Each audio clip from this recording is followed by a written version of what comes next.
देखिए, प्रॉब्लम्स तो हर किसी की लाइफ में आता है। घर परिवार है, 4 लोग रहते हैं, तो वहाँ पर दिक्कतें तो आती ही हैं। और ये हर जगह कहा जाता है कि तुम शादी करके गई हो, तुम अपने ससुराल में हो, तो तुम्हें अपने ससुराल वालों के हिसाब से रहना पड़ेगा।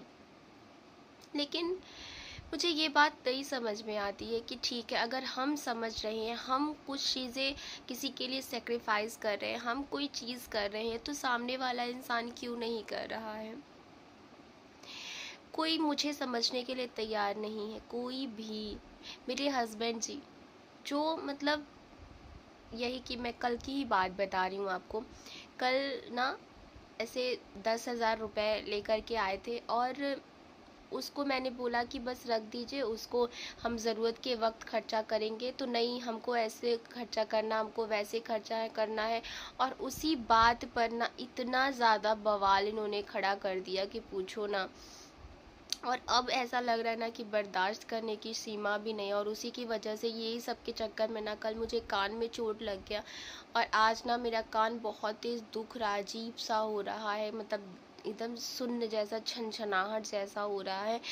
और इसकी वजह से ना मैं दिन रात परेशान हूँ, दिन रात परेशान हूँ। अब बताइए मैं क्या करूँ? मुझे ये बात समझ में नहीं आ रही है। और इसीलिए ना अब तो कुछ करने का मन भी नहीं करता है, क्योंकि जितना ही करो ना इन लोगों के लिए उतना कम है।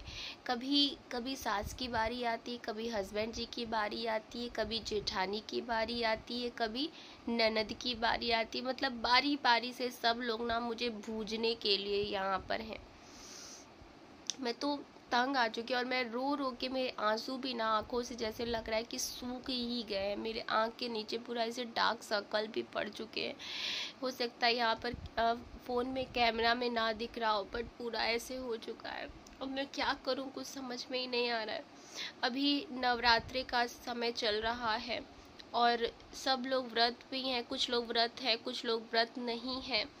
और दोनों फलहारी और नॉर्मल खाना दोनों बनाना पड़ा है। थक गई हूँ एकदम से। अभी दिन के लगभग 1 बज रहे हैं, और अभी तक मुझे बैठने का भी फुर्सत नहीं मिला। अभी आकर के तुरंत बैठी हूँ, और अभी बुलावा फिर आ गया है, चाय बनाने का बुलावा आया है।